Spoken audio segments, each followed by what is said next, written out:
Sound check. Magandang umaga po sa bawat isa. Welcome po sa Sunday morning service o worship service dito sa Jesus Christ Baptist Church. Bago tayo dumako sa atin hong pagsisimula ng ating gawain ng pagsamba, so ating i-welcome po ang bawat isang naririto. Tayo nagpapasalamat sa Diyos sa inyong presensya, maging sa ating mga kasama online, purihin ng Panginoon. And tutuloy tayong namamangha kung gaanong ang Diyos ay napaka-mabiyaya ho sa atin. Ilan ho muna mga announcements and reminders para sa ating mga kapatira dito sa JCBC. Una ho, nalalapit na ang YouthCon.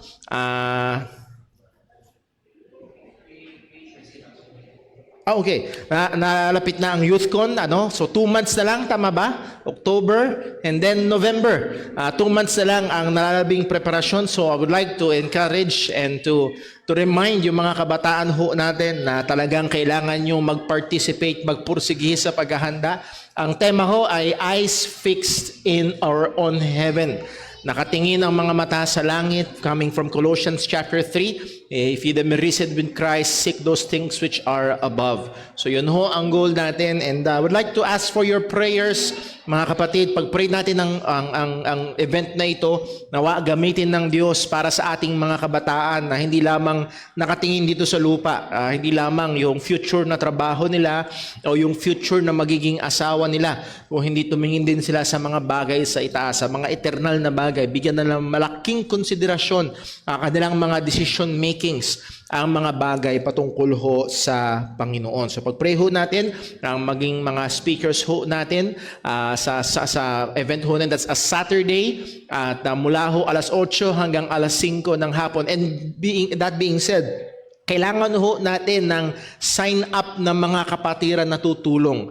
Yung mga kabataan natin magiging busy na ho dito sa programa at gusto rin natin ma-enjoy nila yung buong araw na yon. So kailangan natin ang workforce ng mga adults. Kung kayo ho ay available November 30, that's a holiday, and also that's a Saturday, so walang pasok. So if you can make yourself available on that day. Now, Brother Paul, araw ng laba ko yun pero available ako mula 1:00 hanggang 12. Please sign up. Ilagay nyo lang yung oras. Kung sa umaga ka lang available, please sign up. Ilagay mo rin yung oras. Kung buong araw ka available, just please sign up. Ilagay mo lang siguro whole day. Para lang humatansya namin yung workforce natin on that day. And we still remember kung paano ang Diyos ay kumilos last year sa ating youth conference. So pag-pray natin na ito ho ay patuloy ho na gamitin at pagpalain ho ng ating Panginoon. Number next, na atin hong announcement, meron ho tayong sign-up sheet ho dyan para sa ating church overnight outing. Kailangan natin yun as soon as possible.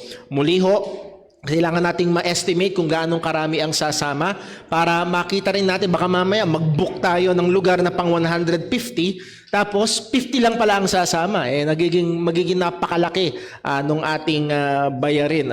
So please, malaking tulong ho ito para sa atin hong paghahanap ng lugar na ating pupuntahan. Ang estimate, more or less, sana wag nang humigit, pero sa tingin ho natin, ang magiging gastos ay between 700 to 1,000 pesos kada isang tao.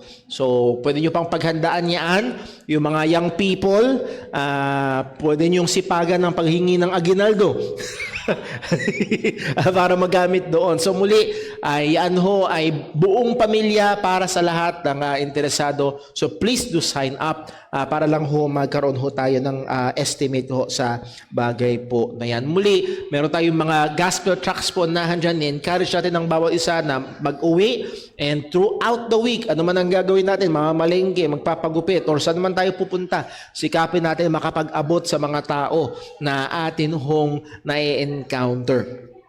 Gusto natin i-welcome ho. Meron ho ba may birthday? May birthday ngayong linggo?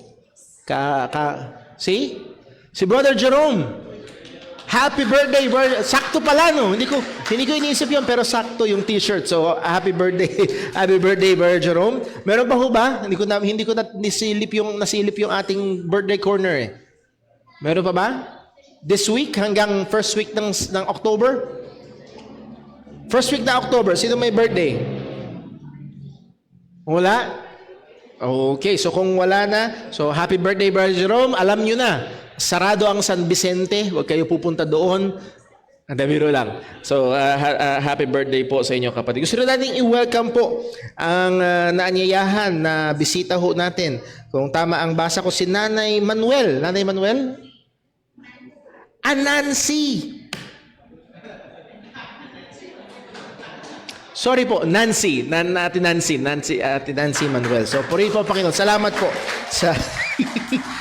ako ho ang may problema doon. So, Ate Nancy Manuel, purihin ng Panginoon sa inyong presensya. At sana hindi ito yung una't huli, kundi una't simula na tayo ay magkasama-sama sa ating pagsamba sa Panginoon. Mamaya ho ay merong meeting and also fellowship ba yun o meeting lang? Meeting, a very important meeting sa mga kabataan in preparation para sa YouthCon. So mamaya ho yung tanghali and mga young people, i-set nyo na inyong sarili na mag-i-stay kayo dito sa church at maging involved sa mga paghahanda para hindi na lalong ma-stress pa si Brother Daryl. Ano? So para hindi na magtampo. Ayan. So anyway, ay tayo nagpapasalamat sa Diyos. So ngayon ho ay dadako ho tayo sa atin hong gawain ng pagsamba. At para ho dyan, magkakaroon tayo ng ilang sandali ng tahimik at personal na pananalangin upang hingin natin ng tulong, gabay at pagsiyasat ng Panginoon sa atin upang maging handa tayo sa pagsamba sa Kanya. Manalangin po tayo.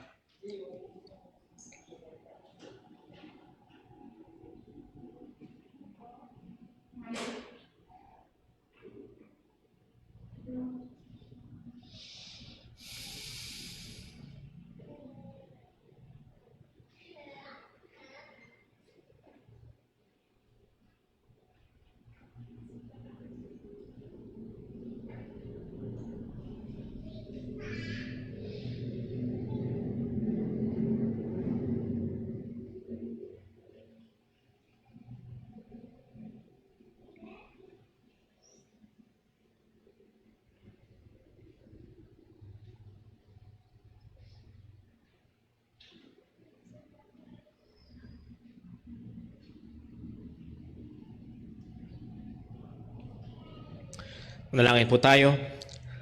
Panginoon Diyos, sa aming Ama sa langit, kami po ay nagpupuri, nagpapasalamat sa iyo, Panginoon, sa iyong kabutihan, sa iyong katapatan, na tunay karapat-dapat ka lamang pag-alayan ng pagsamba. Karapat-dapat ka lamang tumanggap ng aming pag-aalay ng aming mga sarili. Bilang haing buhay, banal at kalulugod sa iyong harapan, na ito ang aming karapatang pagsamba sa iyo. O Panginoon, anong meron kami na hindi pinagkaloob mula sa iyong mabuting kamay? Ang lahat ng meron sa amin, ang aming buhay, kalakasan, ang aming hininga, o Diyos, lalo't higit ang aming kaligtasan, Panginoon, ay biyaya mula sa iyong kamay. Salamat po sa pagkakaloob mo sa iyong bugtong na anak, ang aming Panginoong Hesukristo, Diyos na nagkatawang tao, na buhay ng walang kasalanan, ngunit namatay para sa mga kasalanan. At muling nabuhay upang lahat ng sumasampalataya sa Kanya ay magtamo ng kaligtasan, kapatawaran ng mga kasalanan. O Diyos, nasa ka naming purihin. Gusto naming ialay sa iyo ang aming mga sarili. Gusto naming ialay sa iyo ang pasasalamat, ang pag-aawitan, at lahat ng ito, Panginoon, nawa ay maging mabangong samyo sa iyong harapan. Kaya, Panginoon, tulungan mo nawa kami. Ang iyong salita ay nagbigay paalala sa amin that when we desire to do good, evil is present. So, Lord, help us. Help us, Panginoon, na makapag-focus sa pagsamba sa iyo. Help us, Panginoon, ang aming pag-aawitan, Panginoon, ang aming pananalangin, pagbabasa ng iyong salita, maging ang pangangaral ng iyong salita, Panginoon, ang lahat ng ito ay maging kapurihan sa pangalan mo. At gayon din, O Diyos, saliksikin mo po kami sa anumang mga kasalanan. Hindi lang mga panlabas at grabing kasalanan, kundi, O Diyos, maging ang mga tago at mga maaaring titignan naming maliliit na mga kasalanan. Anumang mga bagay na nagawa, nasabi o naisip, Panginoon, na hindi ayon sa iyong kalooban, taliwas sa iyong mga kautusan, Panginoon. Lord, patawarin mo po kami.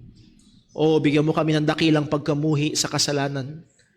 At gayon din, Panginoon, bigyan mo kami ng lalo pang pagnanasa na sa kapangyarihan ng banal na Espiritu ay patuloy ng patayin ng mga kasalanang nakatahan pa sa amin. At muli sa lahat ng ito, Panginoon, naming hinahangad na maluwalhati ka. Ingatan mo kami, Panginoon, at bawat may bahagi sa pagsabang ito. At lahat ng ito, O Diyos, ay hinihiling namin sa ngalan ng aming Panginoong Hesukristo. Amen. Gusto po tayong lahat at tayo po'y umawit sa Panginoon.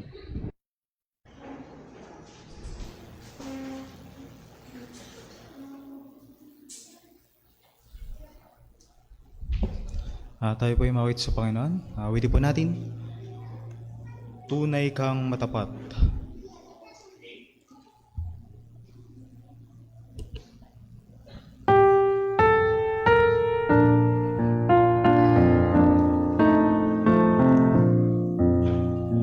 Tunay kang matapat, Diyos naming Ama.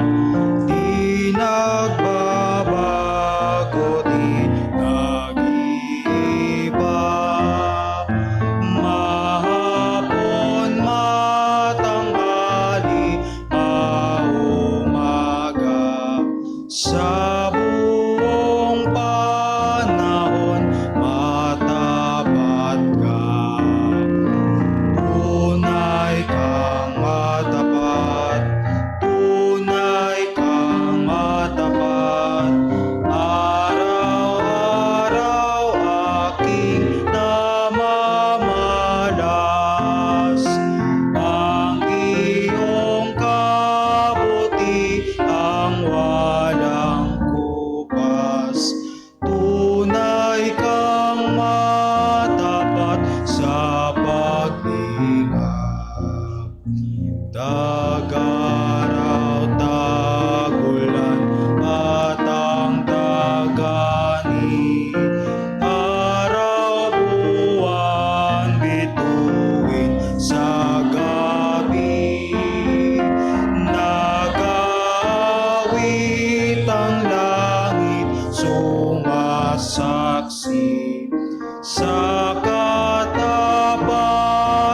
mong anong laki. Tunay kang matapat, tunay kang matapat. Araw-araw aking namamalas ang iyong kabutiang walang kupas. Tunay kang matapat sa paglingap. Kapatawaran at kapayapaan, mga pangako mong umaakbay. Lakas ngayo't pag-asa sumisilang. Ang lahat ng ito'y iyong bigay. Tunay kang matapat, tunay kang matapat. Araw-araw aking namamalas ang iyong kabutiang walang kupas. Tunay kang matapat sa pagdingat.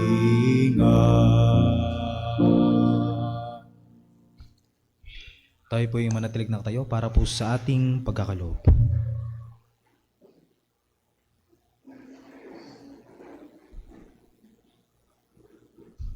Magandang umaga po sa ating mga kapatid sa pananampalataya. Sa ating Bible passage for giving, sabay-sabay po natin basahin ang 2 Corinthians chapter 9 verse 6 to 8. Ready?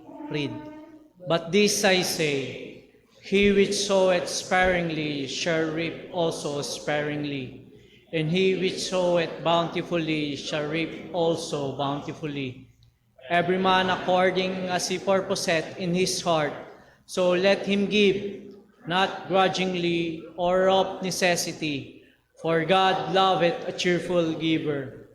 And God is able to make all grace abound toward you, that ye, always having all sufficiency in all things, may abound to every good work. Tayo po ay manalangin. Ama naming Diyos na mapangyarihan sa lahat, pinupurit, pinapasalamatan ka namin, Ama, sa umagang ito. Salamat sa iyong kabutihan, salamat sa iyong kadakilaan at higit sa pagliligtas mo po sa aming mga makasalanan. Tanging inaasahan lamang po namin, Panginoon, sa pang-araw-araw ang iyong awa at ang iyong biyaya, Panginoon. And sa aming pag-aalay, Panginoon, Aming dalangin, patuloy pong saliksikin ng aming mga puso't isipan, Panginoon, sa pagkakaloob, na mawi po ito, Panginoon, sa iyong kaluwalhatian. Pagpapasalamat po namin sa iyo. Aming dalangin, Panginoon, ay magalak po kami, Panginoon, sa lahat ng pinagkakalob niyo po sa aming biyaya, Panginoon. Magkaroon po kami ng puso na marunong makontento, Panginoon, sa patuloy pong pinagkakalob na biyaya sa amin. At maging sa aming pag-aalay, Panginoon, turuan at tulungan niyo po kami na magalak, Panginoon, sa pagkakaloob, O Diyos. Sapagkat lahat ng bagay na meron kami, Panginoon, buhay man, maging mga material, lahat po ito ay buhat sa iyo, Ama. Kaya marapat ka lamang namin, Panginoon, purihin, Panginoon, sa pag-aalay namin. Maging sa mga salapi, Panginoon, na malilikom, Panginoon, sa umaga pong ito ay yung magamit, Panginoon, sa pagpapalaganap ng iyong mga salita. Patuloy ka po magligtas, Panginoon, sa pamamagitan, Panginoon, ng salita mong buhay, Panginoon, ay papangaral, Panginoon, sa bawat araw. And God, maraming salamat po, Panginoon, dahil patuloy po kayo nagbibigay ng pag-asa sa amin, Panginoon, na sa lahat ng aming gagawin, Panginoon, ikaw po ang siyang maluwalhati, Ama. And God, patuloy niyo pong ingatan ang bawat isa, maging sa pag-aaral po namin ng mga salita, ikaw po ang patuloy na manguna, Panginoon, sa gawain ito. Kung wala ang pagkilos mo, Panginoon, baliwala po ang lahat ng aming gagawin, Panginoon. Kaya sa iyo po kami, Panginoon, umaasa, hindi po sa aming ganang lakas o sarili po naming karunungan, bagkus ang iyong kapangyarihan, ang iyong banal mong spirito, ang siyang mangusap, Panginoon. And God, gamitin niyo ang iyong mga salita upang kami po ay magpatuloy, maging matatag sa pananampalataya. Kahabagan niyo po kami, Panginoon. At sa aming mga matututunan, Panginoon, magamit po namin ito sa pang-araw-araw namin paglakad, Panginoon, sa iyo, sa aming buhay. Turuan at tulungan niyo po kami, Panginoon, kahabagan. Maraming salamat po, Panginoong Diyos. Ito po ang aming samot dalangin. Tanging pangalan ng aming Panginoong Hesukristo. Amen. Tayo po ay magkaloob sa ating Panginoon.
Muli po tayo mawit sa Panginoon. Witi po natin, all glory be to Christ.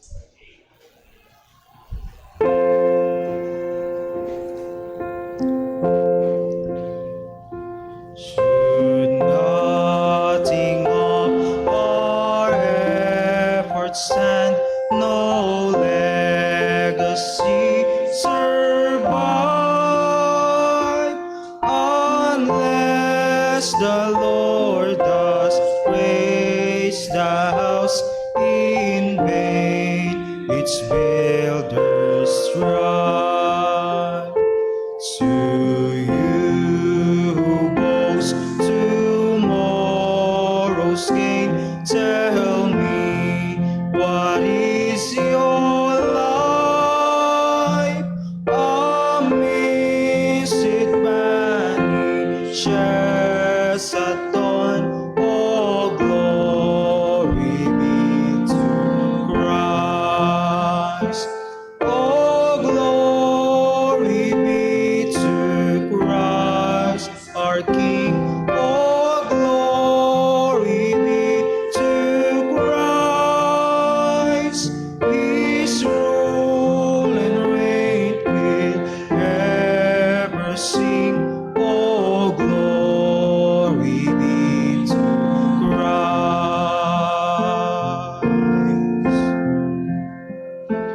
His will be done, His kingdom come on earth as His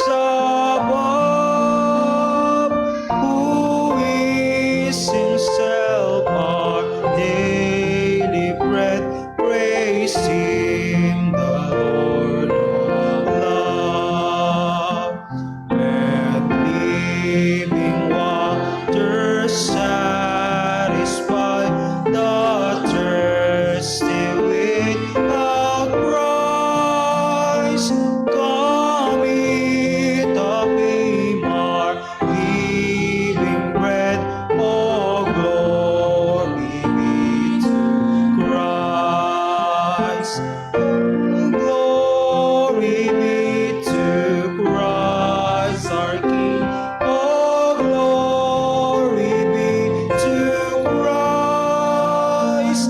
His rule and reign will ever sing. Oh, glory be to Christ.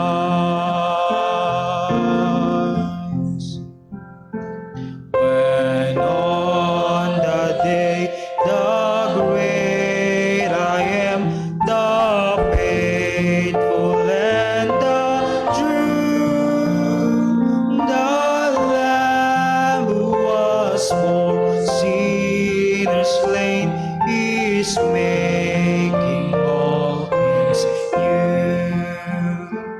Behold, our God shall live with us and be our steadfast light, and we shall learn His people be. Oh, glory be to Christ. Oh, glory be to Christ our King. Oh, glory be to Christ. His rule and reign will ever sing.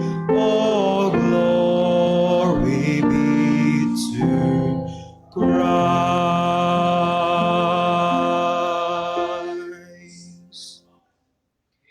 Tayo po ay magsiting lahat para po sa pagbasa po ng salita ng Diyos.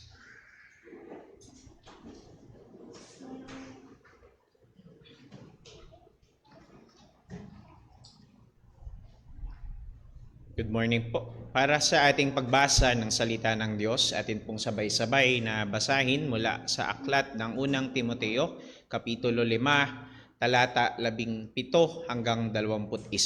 Sabay-sabay po nating basahin. Ready? Read.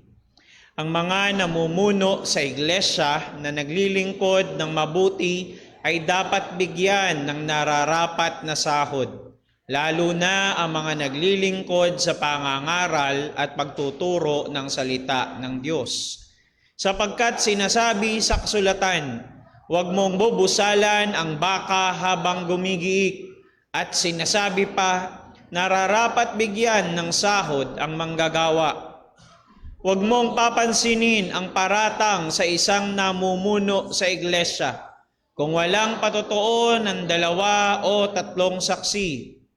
At tungkol naman sa mga nagpapatuloy sa mga kasalanan nila, pagsabihan mo sila sa harap ng lahat ng mananampalataya para maging babala sa iba.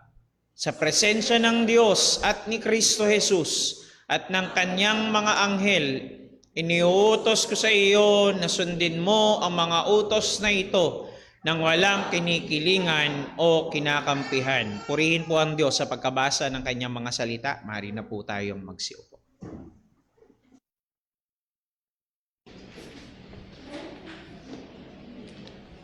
Tayo po'y dumako sa ating pag-aaral ng salita ng Panginoon.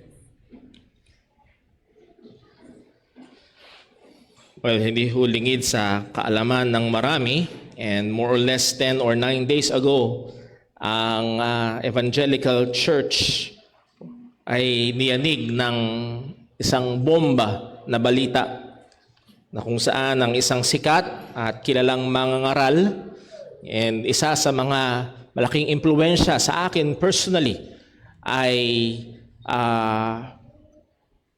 nalaman na nakikipag-engage pala sa hindi tamang relasyon sa ibang babae na hindi niya asawa.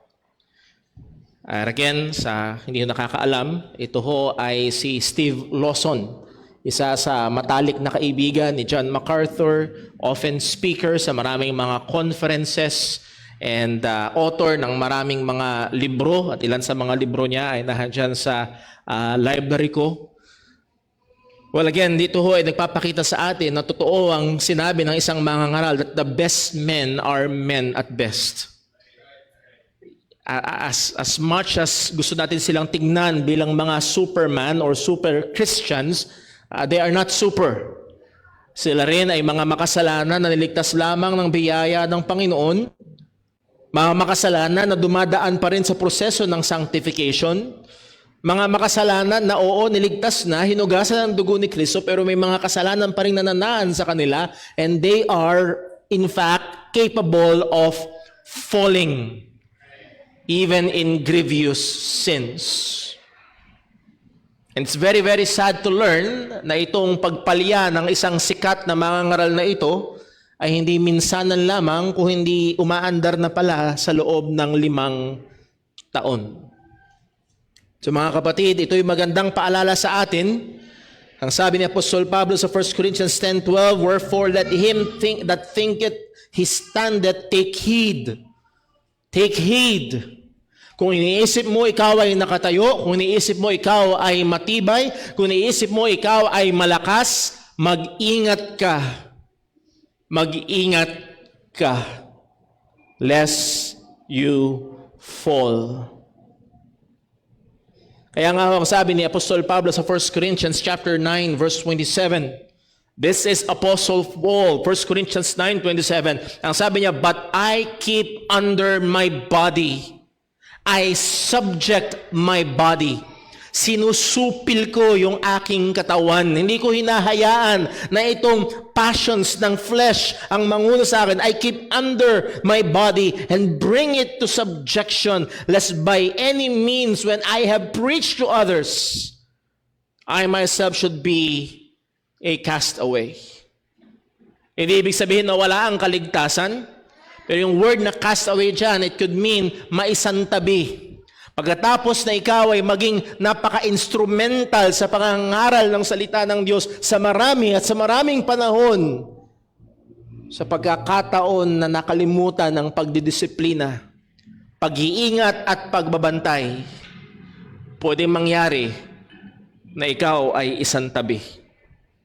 So napakaganda na ito'y maging babala una sa mga mangangaral at manggagawa na kagaya ko. Mga kapatid, huwag niyong titignan na invincible. Huwag niyong titignan na hindi maaaring mangyari. At gayon din naman, ito'y magandang paalala sa bawat isa sa atin na itutok ang ating mga paningin kay Kristo. Because men will fail.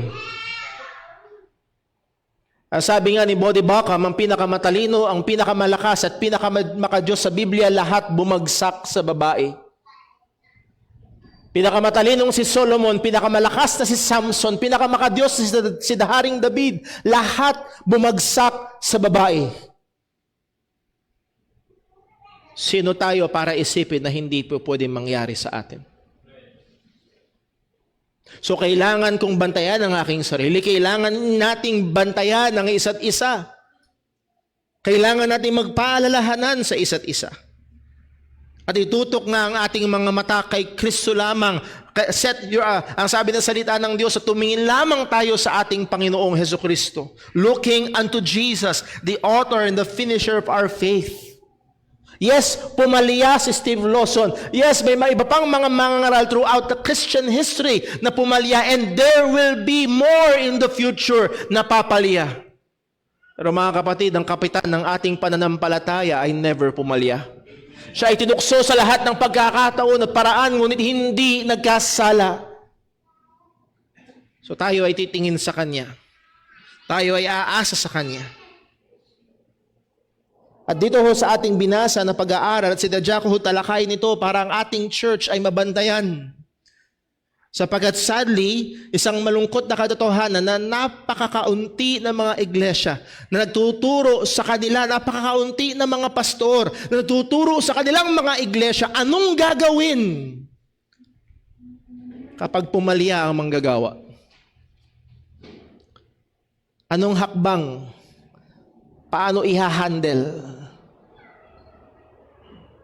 So muli ho, tayo pupunta sa salita ng Panginoon, hindi sa ating mga sariling damdamin o kaalaman, kundi sa salita ng Diyos upang alamin natin ang Kanyang kalooban. At tayo bilang isang iglesia ay kinakailangan nating kilalanin ito at magpasakop tayo dito. Bago tayo magpatuloy, tayo muna ay manalangin. Let us pray. Panginoon naming Diyos, aming Ama sa langit, o Panginoon, tunay ikaw ay Diyos na banal, Diyos na namumuhi sa lahat ng kasalanan. Ikaw ay Diyos na napakadakila at karapat dapat lamang paglingkuran ng lubos na katapatan. O Panginoon, sa pagpunta namin sa pag-aaral sa paksa na sensitibo, and sadly iniiwasan ng marami, o Panginoon, maawa ka sa akin, maawa ka sa iyong iglesia. Gamitin mo yung katotohanan upang turuan kami. Gamitin mo yung katotohanan upang patatagin kami.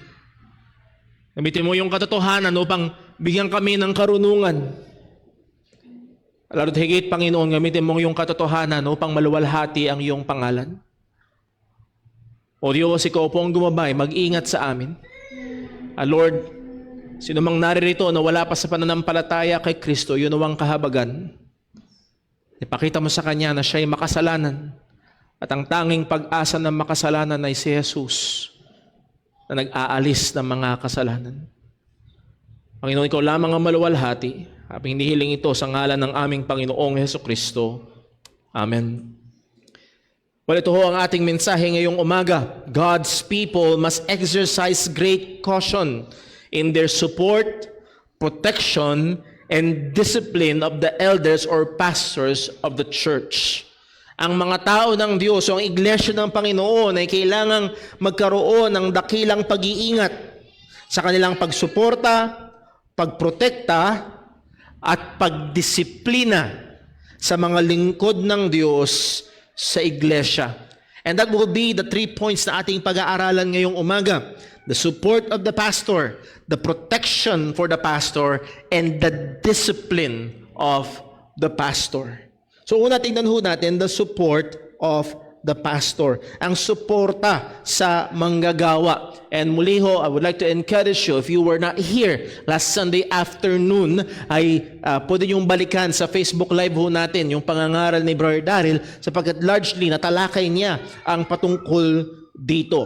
Well, pagkatapos yung bigyang pansin ni Apostol Pablo doon sa talata na ating binasa sa 1 Timothy chapter 5, binigyan niya ng pansin bago niya binigyan ng patalakayin yung patungkol sa pagsuporta sa mga pastor, binigyan niya muna ng pansin ang obligasyon ng iglesia sa mga tinatawag na widows that are widows indeed. Now, gusto ko lang liwanagin sapagkat minsan ay merong maling kaisipan ng iba na basta widow or balo ay automatic ay meron ng obligasyon ang church na suportahan sila. That is not the case. That is a wrong understanding ng sinasabi ng salita ng Diyos.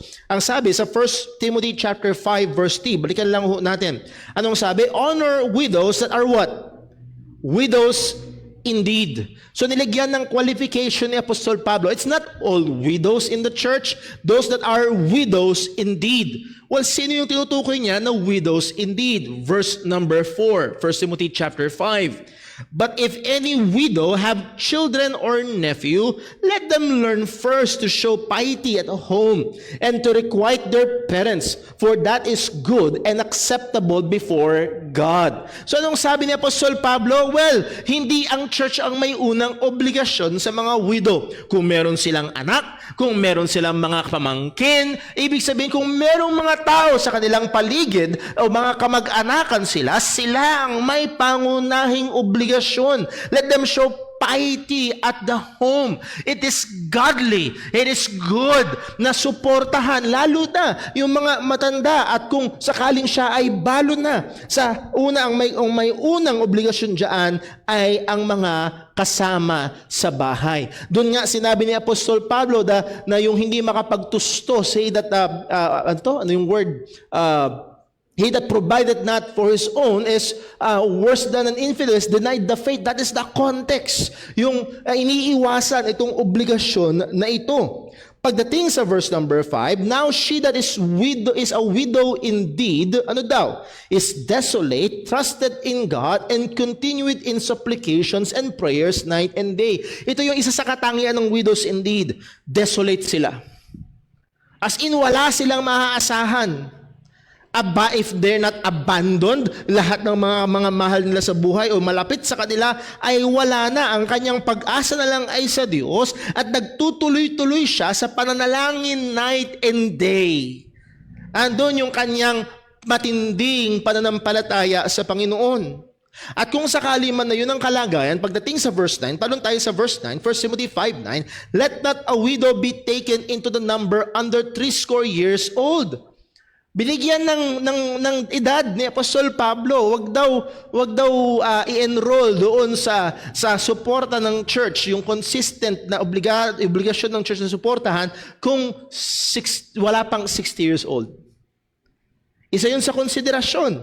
And then pagkatapos noon, having been the wife of one man, that means meron siyang marital fidelity, tapat siya sa kanyang asawa o naging asawa, well reported of good works, if she had brought up children, if she had lodged strangers, if she had washed the saints' feet, if she had relieved the afflicted, if she had diligently followed every good work. So hindi lang basta widow, hindi lang basta widow indeed, hindi lang basta 60 years old pataas, kung hindi dapat siya ay isang Kristiyanong balo na nagpapakita ng matinding patotoo bilang Kristiyano. Hindi ho ako naglatag ang Panginoon sa pamamagitan ni Apostol Pablo naglatag ng mga basihan. Sapagkat, again, maaaring meron tayo ilang mga widow dito sa church, pero hindi basta-basta na dapat agad obligado ang church sa kanila. May mga nilatag ang Diyos na mga basihan. Now, pagkatapos bigyang pansin ni Apostol Pablo ang pagsuporta, yung pag-quote and unquote honor sa widows, doon siya dumating sa verse number 17 na ating binasa. Binigyan niya ngayon ng atensyon ng isa pang obligasyon ng iglesia pagdating na hindi nila dapat kalimutan. And I would like again to preface na sabihin ang JCBC sa biyaya ng Panginoon ay naging mabuti sa parte na ito. Hindi kayo naging madamot sa inyong manggagawa. Mukha namang hindi ginugutom si Brother Paul. Mukha ngang laging busog. At si Brother Daryl unti-unti na rin nag-gain. So again, consistent at mabuti ang JCBC sa bagay na ito. But again, mga kapatid, sadly hindi lahat ng church ay ganito. Pero nung sabi ni Apostol Pablo, verse 17, let the elders that rule well be counted worthy of what?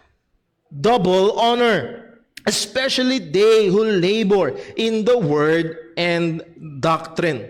Please take note, let the elders, hayaan ninyo ang mga nakakatanda. Now, yung word na elders dito ay hindi basta 60 years old pataas. Hindi senior citizen ang tinutukoy dito na mga kalalakihan. Kundi ginagamit ni Apostol Pablo yung word na elder dito in a technical way. Sa Bible, may tatlong tawag sa mga naglilingkod sa office ng pastor. Tinatawag silang pastor, tinatawag silang overseer, which is sa King James. Unfortunately, ang translation ay bishop, which is not a biblical word but a religious word nung 1600s na hindi siya faithful translation. Pero seemingly adik ang maraming pastor sa title na bishop. No, merong pastor, overseer, or bishop, and then elder. Lahat ng ito ay pag technically ginagamit pag patungkol sa isang opisina sa loob ng church, and that is the pastor.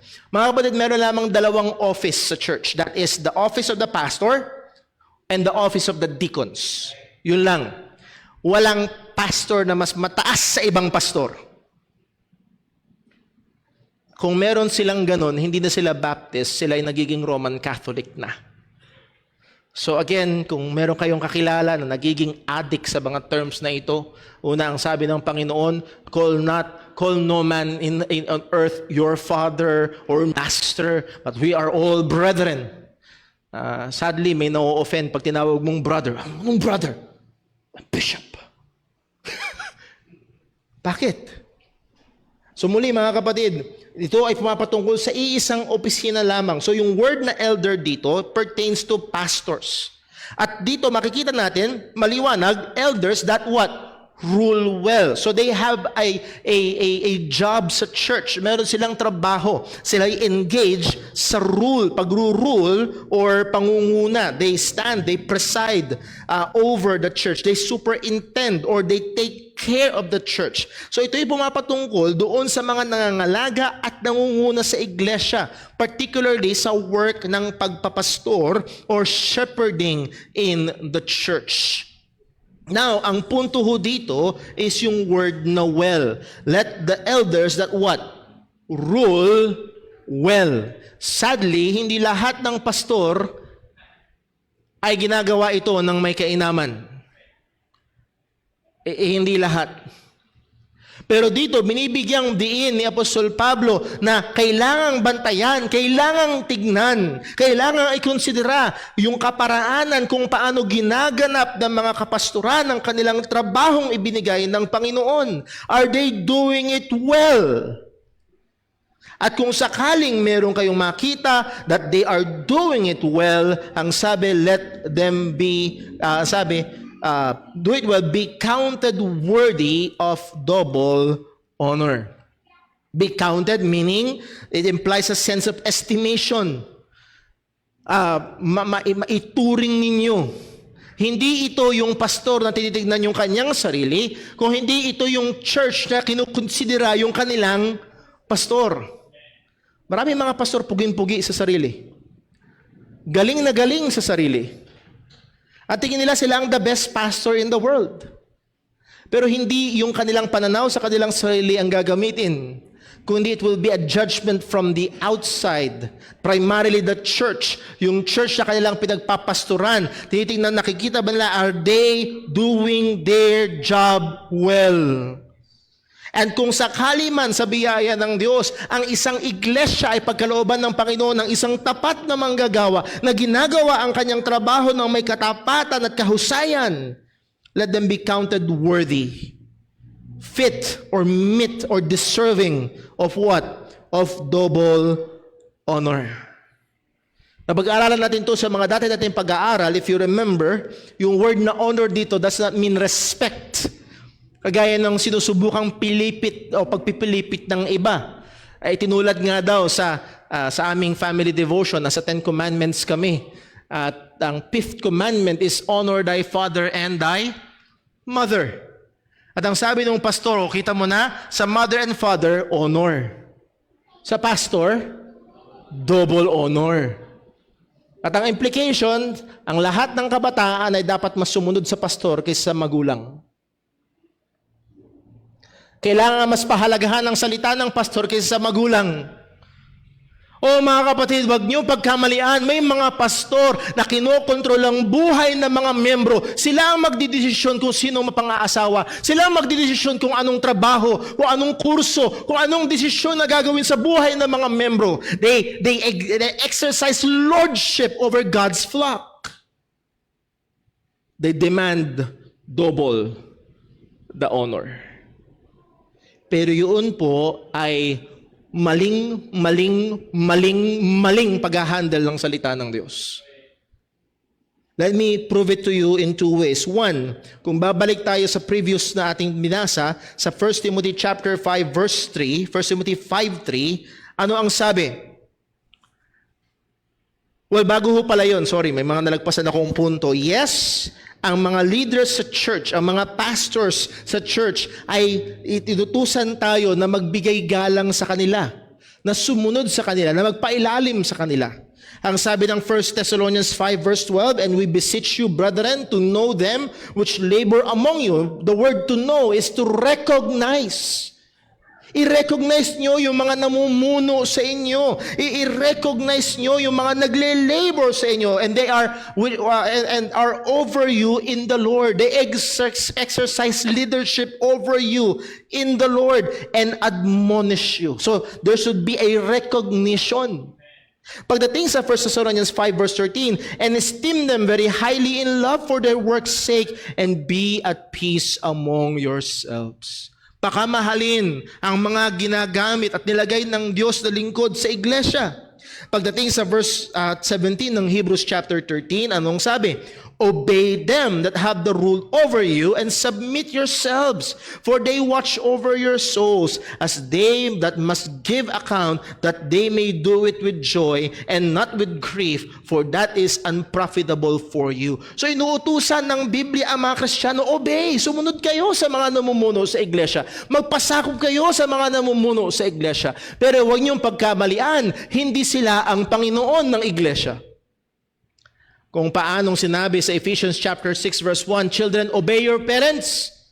Ano kasunod? In the Lord. Ganoon din naman sa mga kapastoran, sa mga namumuno sa church, obey them. Pero as we have said kanina sa Sunday School, ang pwede lang magtali sa konsensya ng mga Kristiyano ay walang iba kung hindi ang salita ng Diyos, hindi ang salita ng pastor. O mga kapatid, ewan ko kung sinusundan nyo sa balita, ang mga kahindik-hindik at napaka-karumal-dumal na pinagagawa nung nagpapanggap na Jesus sa Davao. 13 anyos, 14 anyos, 17 anyos, ituring mong pribileyo na maglilingkod ka. Oh mga kapatid, kapag ang hinihingi na at ang inuutos na ay taliwas sa salita ng Diyos, hindi ang pastor ang Panginoon, si Jesus ang Panginoon. Pero dito maliwanag, as we have said, ang word na honor dito ay when it doesn't mean respect. Ang word na honor dito ay iba ang pinapatungkulan. Balik tayo sa 1 Timothy chapter 5 verse 3. Anong sabi? Honor the widows that are widows indeed. Anong pinapatungkulan dyan? Honor, pagbibigay galang, o honor, pagsuporta? Pagsuporta. At yung word na ginamit na yun is the same word na ginamit ni Pablo sa 1 Timothy chapter 5 verse 17. Let the elders that rule well be counted worthy of double honor. It's the same word. Now, kung sakaling, nagpalit ng subject si Apostol Pablo, pag tinuloy mo sa verse 18, anong kasunod ng verse 17? Verse 18. Ang sabi ni Pablo, for the scripture saith. So kung babalik ka doon sa verse 17, let the elders that rule well be counted worthy of double honor, especially to them that labor in word and doctrine. Why? Nagbigay ng dahilan si Pablo, for the scripture saith, may sinabi ang kasulatan, may sinabi ang lumang tipan, thou shalt not muzzle the ox that treadeth out the corn. As pinangaral ni Brother Daryl last Sunday, ito ay ang ginagamit sa paggiling, sa paggiik nung unang panahon, itong mga ox or mga uri ng baka, at sila ay nilalagyan ng singkaw, and then iikot-ikot sila. Pero paano sila iikot? Naglalagay ng timba sa kanilang harapan at naglalagay doon ng damo para yun yung hahabulin nila. Ngayon, pag walang damo, hindi gagalaw. Hindi tatrabaho. Kaya ang sabi ng salita ng Diyos, thou shalt not muzzle the ox when it treadeth out the corn. Huwag mong busalan, kasi pag binusalan mo, hindi makakain. Pag hindi nakakain, hindi trabaho, mga kapatid. Nakakaramdam din ng gutom ng pastor. Merong mga churches na ang tingin sa mga manggagawa ay dapat gutom, malnourished, para maging spiritual. Not so. Ano ang sabi ng salita ng Diyos? Thou shalt not muzzle the ox when it treadeth out the corn. Now, kung malabo pa sa iyo, sinundan pa niya, and ang sinabi rin ni Jesus, the laborer is worthy of his reward. Yun ang tatrabaho ay karapat-dapat bigyan ng gantimpala, or much a better word, sweldo. Nagtrabaho siya sweldohan. So therefore, sa 1 Timothy 5 verse 17, yung word na honor doon ay hindi pumapatungkol sa pagbibigay ng respeto, kundi sa pagbibigay ng sahod. Nagtatrabaho yung pastor eh. Yes, may mga churches, lalo na yung maliliit na mga churches, lalo na yung mga churches sa probinsya na hindi kaya anumang gawin nung mga members, hindi nila kaya. Kailangan mag-adjust yung lifestyle ng pastor. And also, yung iba, magkakaroon ng bivocational ministry. That is, Monday to Friday, may ibang kabuhayan yung pastor. Pag Saturday, Sunday, nakatuon siya sa ministry. Pero muli, may mga pagkakataon na kailangan at pwedeng gawin yun. Pero ang goal at ang utos ng Panginoon, ang goal ng iglesia, ang church, ang maging full-time na sumusuporta sa manggagawa. Hindi ko na pupuntahan lahat ng yun, pero yun ang tinutukoy ng salita ng Diyos. Deuteronomy 25 verse 4, doon ito kinuha, thou shalt not muzzle the ox when it treadeth out the corn. 1 Corinthians 9:9, for it is written in the law of Moses, thou shalt muzzle the mouth of the ox when treadeth out the corn, that God take care for oxen. Ang concern lang ba ng Diyos ay yung baka? Ang verse 10, ang sabi ni Pablo, or saith he altogether for our sake. Sino yung our? Yung mga lingkod. Bakit ba sinabi ng Diyos yan patungkol sa baka? Concern lang ba siya sa welfare ng baka? Hindi. Ito ay binigay ng Panginoon for our sakes, no doubt. This is written that he that ploweth should plow in hope, and he that thresheth in hope should be partaker of his hope. So may inaasahan. Halimbawa, ikaw ay empleyado, nagtrabaho ka. May inaasahan ka ba ng A15? May inaasahan ka ba ng katapusan? Yes, may inaasahan ka. Masyado bang malaking bagay kung ang pastor may inaasahan din? Walang nag-i-amen. O mga kapatid, ito ang sinasabi ng salita ng Panginoon, the laborer is worthy of his reward. Anong punto? The church has an obligation to financially support those who are shepherding them.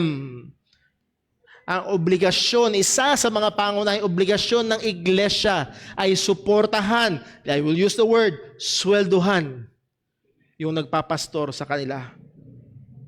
Ang sabi ni Apostol Pablo, especially, nawala ba? Especially, meron naman, especially they who labor in the word and doctrine. Binigyan ng pansin, hindi lamang ang pagtuturo o pangangaral ng salita ng Diyos ang trabaho ng pastor, pero kung maglalagay tayo ng hierarchy sa mga trabaho ng pastor, ang isa sa pinakaunang trabaho ng pastor ay ang pagtuturo at pangangaral. At kung ang pastor daw ay nagle-labor in word and doctrine, it means hindi copy-paste yung kanyang preaching. Hindi niya pinagawa kay ChatGPT. At hindi niya, nakaraan may pinakita ko kay Sister Jonah. Sabi ko, mahal, tinan mo, 95 pesos lang, hindi na ako mapupuyat. Kasi available sa Facebook eh. Magsasend ka lang ng 95 pesos, meron ka ng sermon outlines and PowerPoint presentations. Hindi na ako mapupuyat, 95 pesos lang. Tapos ang comment ko, tama ang tanda ko, ang comment ni Sister Jonah, tapos susweldohan ka ng church, ano? Yun ay anong kasabihan? Yun ay daylight robbery. Nakawan ng pastor, hindi siya tumatrabaho, tumatanggap siya ng sweldo. Especially those that labor in word and doctrine. Kaya dapat, isa sa mga, hindi yun lamang, I'm not saying na yun lang, hindi yun lamang, pero ang isa sa mga pangunahing trabaho ng pastor is to labor in word and doctrine. Dahil hindi ho madali, mga kapatid. Hindi ho madali. So anong kailangan natin gawin in light of this truth? Let us be certain as a church na i-fulfill ang obligation na ito to the utmost of our ability, sangayon sa probisyon ng Panginoon. Therefore, every member of the church has an obligation, yes, a financial obligation to help in this church matter. Ang bawat bahagi, ang bawat miyembro ng church ay kailangan maging concern nila ang bagay na ito. Hindi ito obligasyon lamang ng mga mayayaman sa loob ng church, kundi bawat bahagi ng iglesia. Galatians chapter 6 verse 6, ang sabi ng salita ng Diyos sa ito, let him that is taught in the word, what? communicate unto him that teacheth in all good things. Brother Paul, ginagawa ko yan. Nakikipag-message ako kay Brother Daryl. Hindi yun yung communicate na yan. Old English, ibig sabihin ng word na communicate is to support, to give. Yung mga tumatanggap ng pagtuturo ay suportahan yung mga nagtuturo.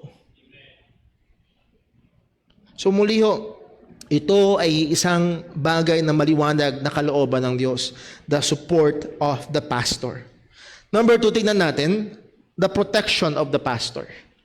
The protection of the pastor. Verse number 19. Again, ang context pa rin ay ang elder. Against an elder, receive not an accusation, but before 2 or 3 witnesses. Ang pastor o ang leadership sa loob ng church ay isa sa mga napaka-strategic na position.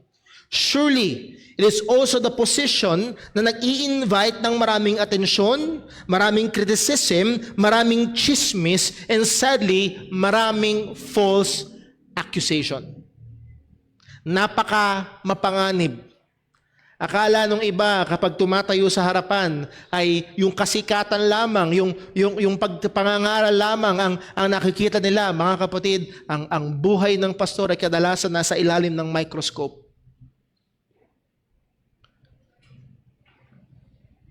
So napakahalaga na protektahan natin ang opisinang ito. Ang mga nagfulfill ng gawain na ito. The church must know how it should protect its pastors from false accusations. Ang sabi ng salita ng Panginoon, against an elder, receive that an accusation. Now, gusto ko magbigay ng warning, hindi doon natapos ang verse. Sapagkat merong mga churches, merong mga members na maliwanag pa sa sikat ng araw yung ginawang kasalanan ng kanilang pastor. Pero binabaliwala nila. Hindi sinabi ng salita ng Diyos, against an elder, receive not an accusation, period. No.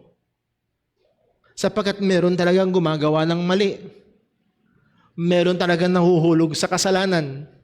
O meron talagang ninegosyo ang relihiyon at ang salita ng Panginoon. Pero ang salita ng Diyos merong proteksyon.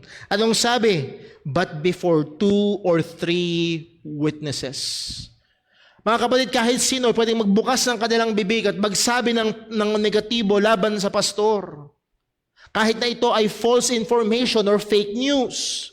Pero ang salita ng Diyos ay nagbibigay ng proteksyon kung paanong hindi lamang ang pastor, kung hindi ang bawat miyembro ng iglesia laban sa maling paratang.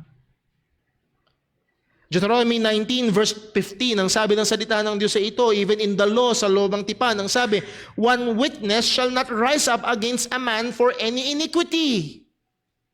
Hindi pwedeng basta pinaratangan mo lang, tapos na. At parusa na agad. Or for any sin, in any sin that he sinneth, at the mouth of 2 witnesses, or at the mouth of 3 witnesses, shall the matter be established. Merong saksi. Merong magpapatotoo. So mga kapatid, mag-ingat po tayo, kasi muli, napakadali na magchuchu.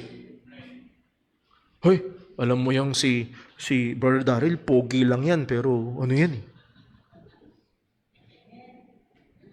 Oo, alam mo yung si Brother Paul, mas pogi kay Brother Daryl yan, pero ano yan eh?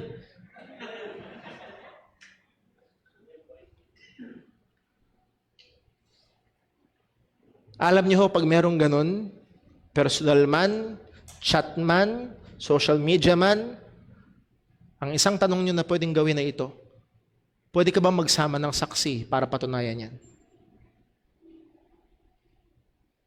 May masasama ka bang pwedeng sumaksi?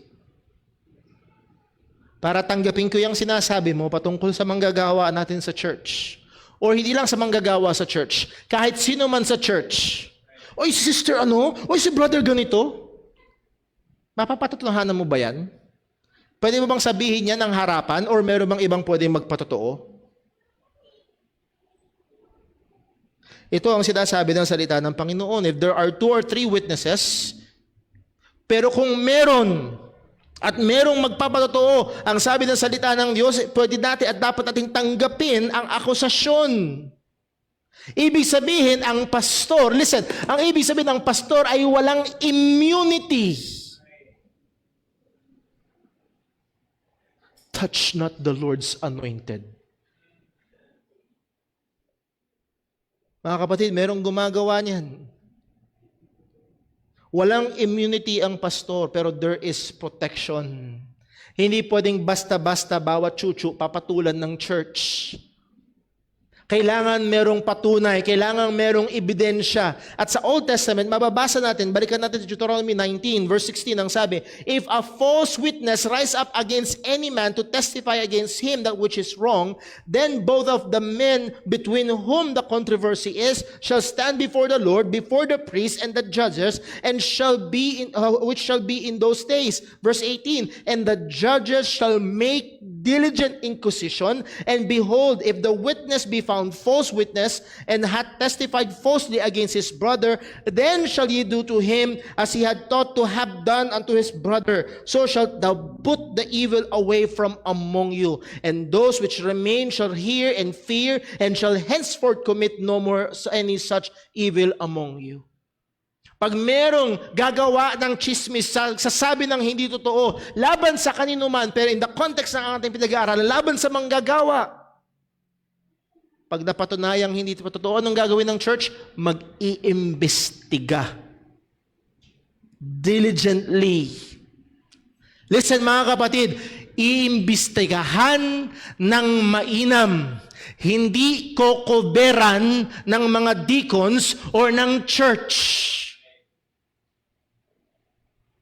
Iimbestigahan. Nakatagpo ako ng isang pastor na ang turo niya sa mga miyembro ay kokoberan. Aakuin ng mga deacons, aakuin ng iba. These are his words, kailangan laging pogi ang pastor. Hindi kasi siya pogi, mga kapatid. Kahit paanong gawin, hindi pogi yung pastor na yun. Hindi siya sabing pangit siya, pero hindi siya pogi.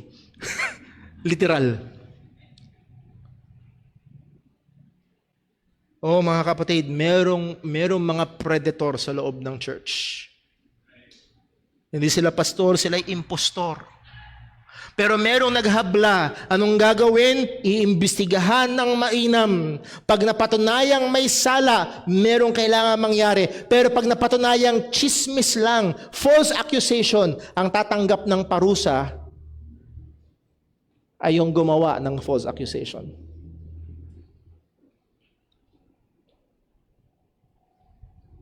Ang sabi ng Psalm 101 verse 5, Psalm 101 verse 5, whoso privately slandereth his neighbor, him will I cut off. Him that hath an high look and a proud heart, will not I suffer.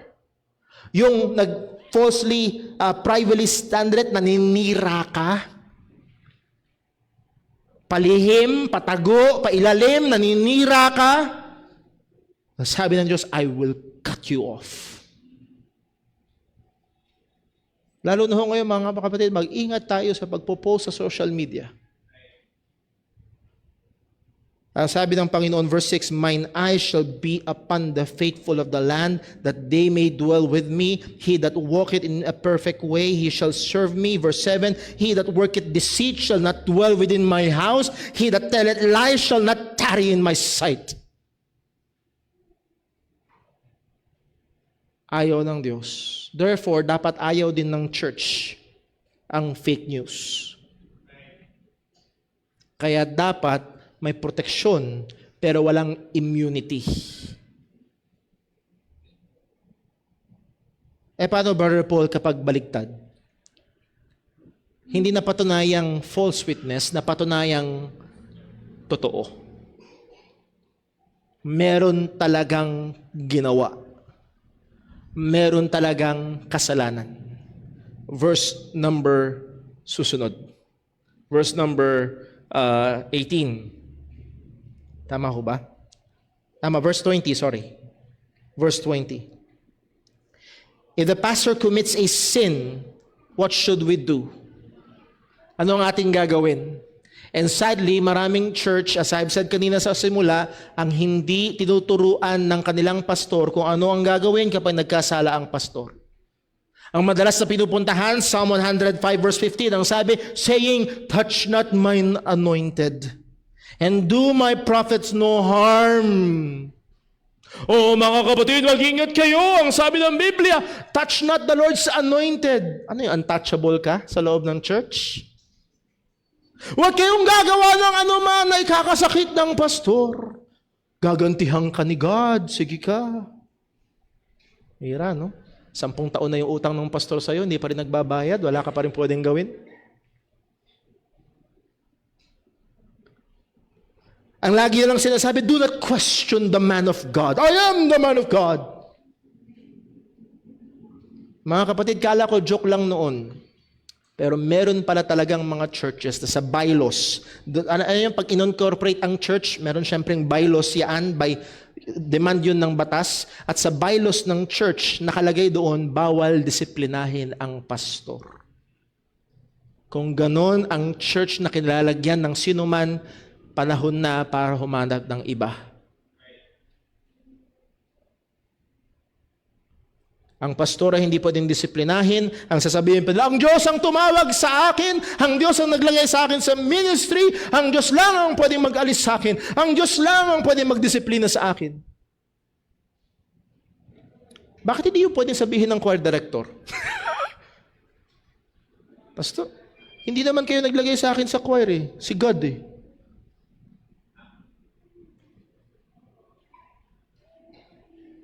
Mga kapatid, malinaw ang salita ng Diyos. Matthew chapter 18, verse 15, anong sabi? Moreover, if thy brother, my first question is this, is the pastor your brother?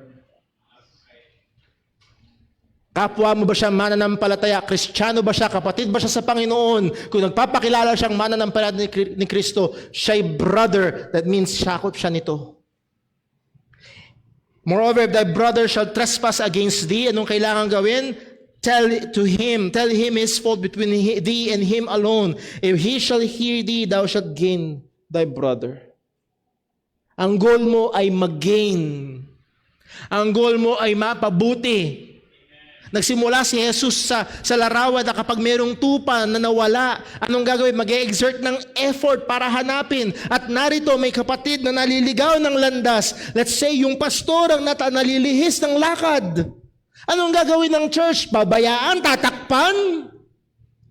O mga kapatid, kung mahal nyo ang pastor nyo at mga manggagawa sa church na ito, tawagin nyo sa pagsisisi. Sisimulan mo sa paglapit sa kanya para sabihin sa kanya ang problema. Kung ayaw niya makinig, verse 8:16, but if he will not hear thee, then take with thee one or two more, that in the mouth of 2 or 3 witnesses every word may be established. Sounds familiar? Same truth applies. Magsasama ka ng sasaksi, baka mamaya naman yung offended ang may mali. Brother Paul, bakit ka galit sa akin? Anong galit sa'yo? Tagal natin hindi nag-uusap, ba't ako magagalit sa'yo? Tinignan mo ako ng masama. Tingnan ng masama, baka inaantok lang ako nun. Hindi talaga, tininan mo ako. Kapatid, puyat ako kagabi. Hindi kayo makita. Magsama ka ng saksi para ma-establish kung ano talaga ang nangyari. Now, let's say, napatunayan talagang may kasalanan yung pastor or sino man, ayaw niya magsisi. Ano sabi sa verse 17? And if he shall neglect to hear them, yung mga witnesses, tell it unto the church. Sasabihin sa church. Hindi itatago sa church. Tell it to the church, but if he neglect to hear the church, ayaw niya magsisi. Ang buong church ay tinatawag na siya sa pagsisisi. Pero ayaw niya, mas mahal niya ang kasalanan. Let him be unto thee as a heathen man and a publican. Ituturing na siyang hindi mananampalataya. Dahil sa Biblia, ang mananampalataya ay hindi nabubuhay sa kasalanan. Again, yung sinabi na touch not the Lord's anointed, touch not mine anointed, and do my prophets no harm. The important thing to remember is this: church discipline is not to do harm. Ang sabi ng Panginoon sa Hebrews chapter 12, ang disiplina ba masarap? Sino dito nandidisiplina kayo ng magulang, natuwa kayo? Wala. Ang sabi ng Bible, yung palo, masakit. Pero yun ay dahil mahal at sa ikabubuti. And yes, narito ang pastor na hulog sa kasalanan. Hindi siya gagawa ng masama. Kapag nagkaroon ka ng tumor, ooperahan ka ng doktor, magrereklamo ka ba? Dok, ba't mo ako sinasaktan? Ba't mo ako sinusugatan? Magrereklamo ka? Hindi. Yung sakit na yun, yung sugat na yun, ay para ikabuti. So again, ang touch not mine anointed and do my prophets no harm is walang kinalaman sa tama at tapat na church discipline. Now, kung merong grupo ng mga tao sa loob ng church na talagang pinagkakaisahan, again, talagang pinagkakaisahan lang yung pastor. Okay? They're doing him harm.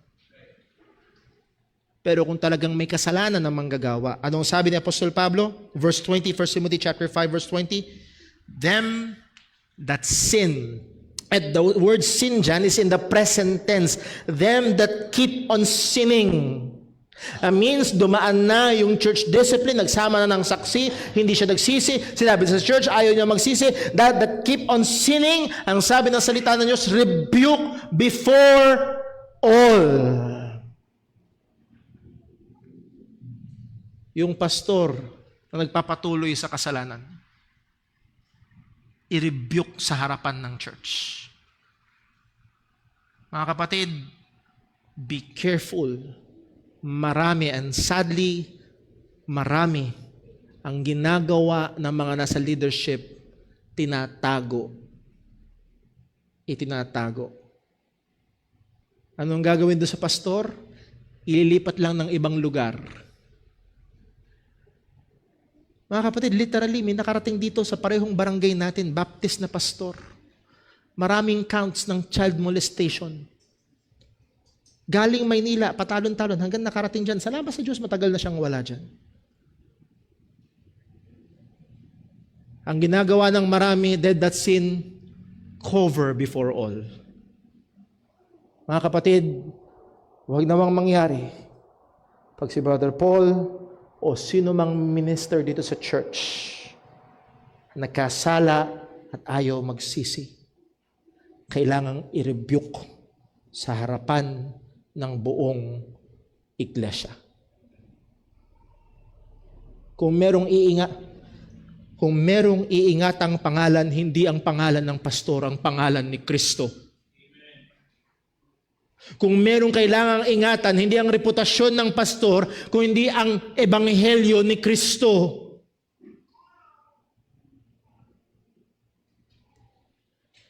Them that sin, rebuke before all. Bakit? That others also may fear. Para matakot din yung iba. Makita nila, pambihira, ang church pala na ito ay hindi nagbibiro sa kasalanan. Hindi nagbibiro sa kasalanan. Tinatrato nila na may kaseryosohan. Dinidil nila ang kasalanan. The point is this, the pastor is not exempted to church discipline. Hindi exempted ang pastor sa disiplina ng iglesia, sa otoridad ng iglesia na magdisiplina. Kaya nga ang paalala ni Pablo kay Timothy na kailangan sabihin sa iglesia, I charge thee, verse 21, I charge thee before God and the Lord Jesus Christ and the elect angels that thou observe these things, what? Without preferring one before another, doing nothing by partiality. Hindi pwedeng palakasan. Hindi pwedeng palakasan. Sadly, maraming mga pastor na nahuhulog hindi sa paano ba sasabihin? Sa utang na loob.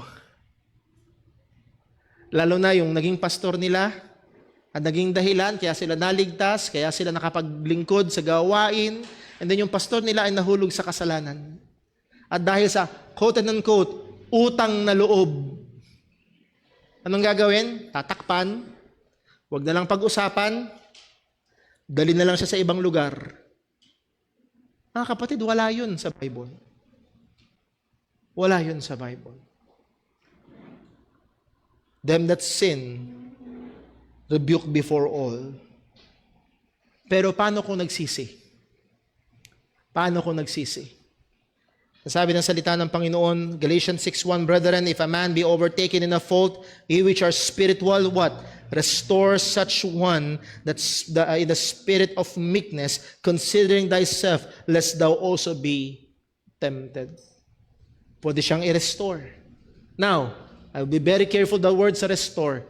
Pwede siyang i-restore sa fellowship ng church, pero hindi sa opisina ng pagpapastor. Mga kapatid, konti na lang ang ating oras, pero mabilis ko lang sasabihin, ang Biblia ay may matinding diin, lalo na sa sexual na kasalanan. Sabi sa 1 Corinthians chapter 6 verse 18, ang sabi ni Pablo, flee fornication, that is any sexual sin. Every sin that a man doeth is without the body, but he that committed fornication sinned against his own body. Namumukod tangi ang kasalanang sexual. At matinding mansya ito, lalo na kapag yung nasa leadership sa church ang nahulog dito. Sapagkat sa qualification ng isang pastor, ang sabi ng 1 Timothy 3:2, a bishop then must be what?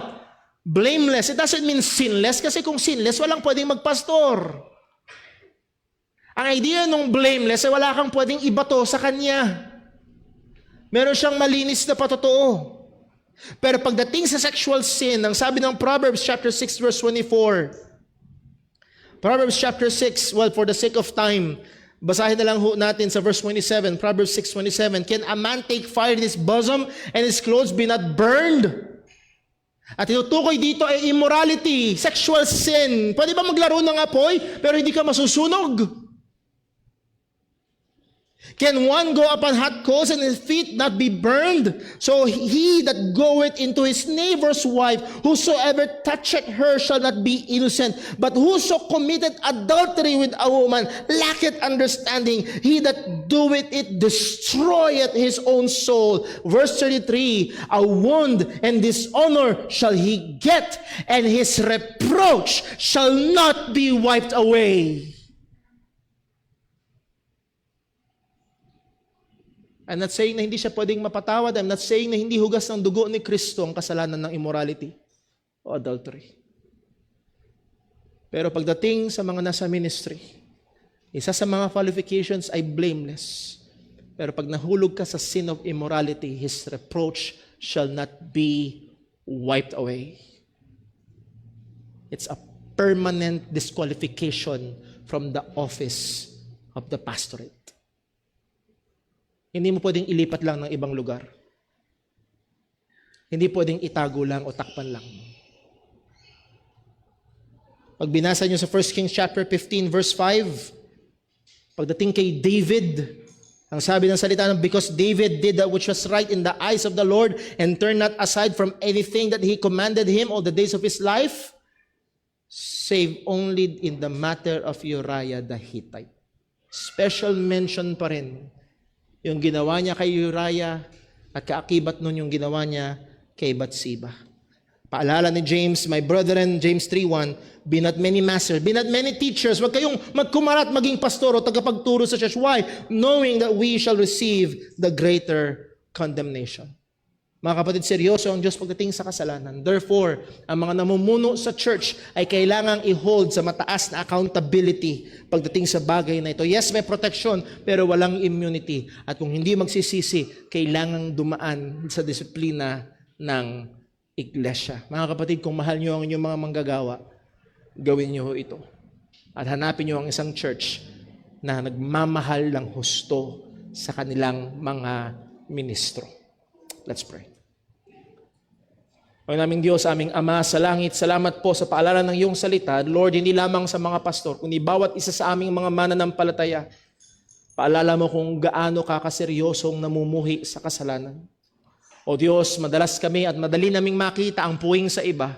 O di madalas bulag kami sa aming mga sariling kamalian. Gamitin mo nawa ang iyong salita upang ipakita ang aming mga pagkukulang at dalhin mo kami sa pagsisisi. Salamat po at nawa patuloy kang maluwalhati at gamitin mo ito sa buhay ng iyong mga mananampalataya sa ikawawangis namin kay Kristo. Dalangin namin ito sa pangalan ng aming Panginoong Jesus. Amen. Stay po tayong lahat at awitin natin ang ating pangwakas na awit.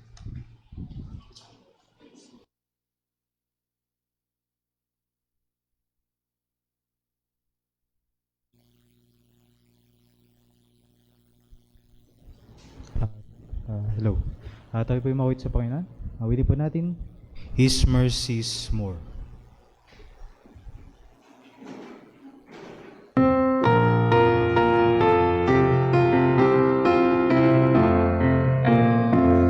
What love could remember, nor wrongs we have. Omniscience, all-knowing, He counts not their sum. Thrown into a sea without bottom or shore. Our sins, they are many, His mercy is more. What patient would wait as we constantly roam? What Father so tender is calling us home? He welcomes the weakest, the vilest, the poor. Our sins, they are many, His mercy is more. Praise the Lord, His mercy is more. Stronger than darkness, you evermore. Our sins, they are many, His mercy is more.